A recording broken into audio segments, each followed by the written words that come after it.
Welcome to Men on Films, the show that looks at movies from a male point of view. Next we have Betsy's Wedding. Hated it. Well, people loved In Living Color. It was a smash hit for 5 seasons on Fox. It lives on in reruns and DVD sales. And joining us now, David Alan Grier, actor, currently starring on Broadway in the David Mamet play Race, which is getting great reviews. Also well known for his starring role in Living Color. How do you feel 20 years? It doesn't feel like 20 years, does it? It feels like only yesterday. First of all, I want to say I've been listening to you my entire life. When I was a little Negro child out on the plantation. You can't say Negro, I'm sorry. And you thought someday... Colored child. No, none of that. Those are buzzwords, actually. Whenever, like, if you were black and you heard, like, white people going, they were colored, it was like, uh-oh. Especially growing up in Detroit. Here we go. Well, I've always enjoyed meeting Negroes. It's been a great experience for me, certainly in my life. Anyway, it's a good peak experience for all of us here to have you in the studio. Thank you. You know, In Living Color, it's fair to say, changed the language through the use of sketch comedy and the way that it pushed the conversation on race. Were you, did you perceive that at the time, that that's what the show was going for?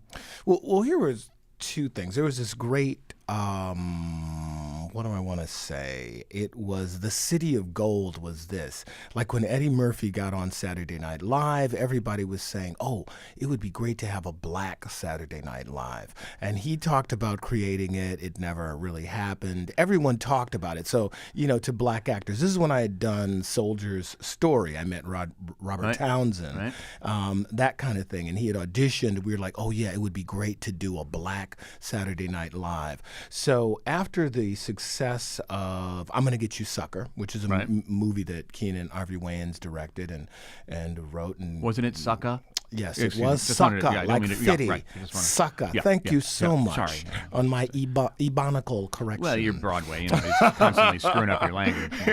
But so it was this thing. So that was the template, and Keenan put this idea together. But I never thought it was going to get on the air because, you know, the pilot was an hour long.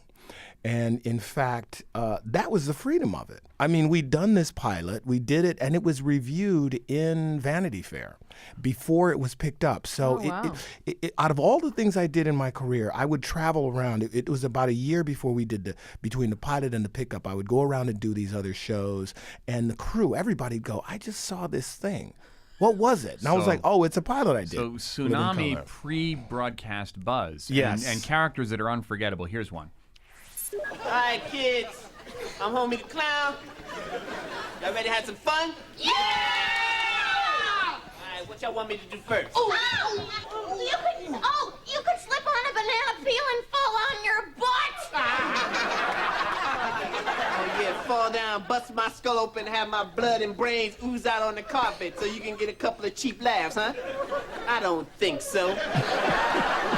Homie, don't play that. Well, there were a lot of cheap laughs in Living Color, but the characters were really authentic. How did you bring Homie the Clown to the show and say, we want to try this? Well, that was a character that Damon Wayans did, but a lot of the stuff was very organic, which was we were a group of actors, group of comedians, sketch performers, and there was this big table in our rehearsal room. A lot of the characters that were formed there was a big writing staff. It was all collaborative, but a lot like Fire Marshal Bill, like Mr. McAfee was a character I did. They started at the table. So when they started, we had to make each other laugh. And you would do it day after day until finally they would say, look, dude, you got to do this character. We have to write a sketch and put it on the show. So it was really more about making people at the table laugh than it was going for some particular sociological point. Yeah. Absolutely. I mean, and I think that was the success of the show. I remember early on, someone asked Keenan, you know, tell me about the politics of, and it's so subversive. Can you comment? And he like smiled. But you know, wait, he smiled and he said, I guess it's political. What made it political is that it was from basically an African-American point of view, a sensibility, touching on subjects that other people, SNL at the time, either didn't care to do or were too afraid to do. You know, the Minister Farrakhan stuff, the Al Sharpton stuff. The Muhammad Ali stuff. Absolutely. Yeah. All these things that and Jesse Jackson, these people that as black people, as young African Americans, we would laugh at,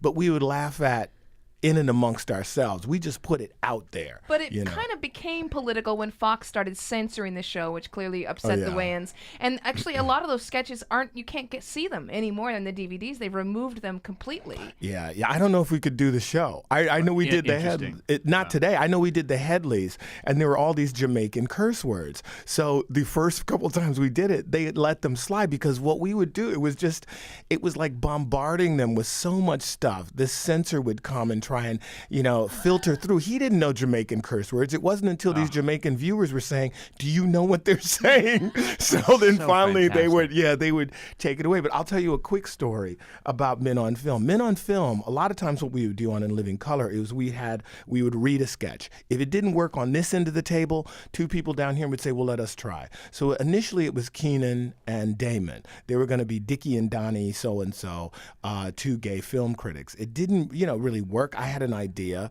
Keenan gave it to Damon and I, and they originally were making up movies, but we started reviewing real movies and just that's when it came subverting alive. it but it came from a show when I lived in New York that was on public access. Public access, Right. sure. And it was called something like In the Closet. You never saw this guy's face. But what he would do is they would take just stock footage, stuff like the shower scene from some Tom Cruise movie, and he'd go, "Here's another choice clip for all you guys in the closet." So it was that. We have to go. Why? I can't I'm believe just it. getting started. I know. David Alan Grier, John, currently hold on. starring on the David Mamet play. Ray's talking about In Living Color 20 years later. We're asking everybody this question: what superpower would you want to have? Invisibility. Invisibility. There you go. Well, Same we're as going my away son. now. I'm John Hockenberry. I'm Celeste Headley. This is The Takeaway.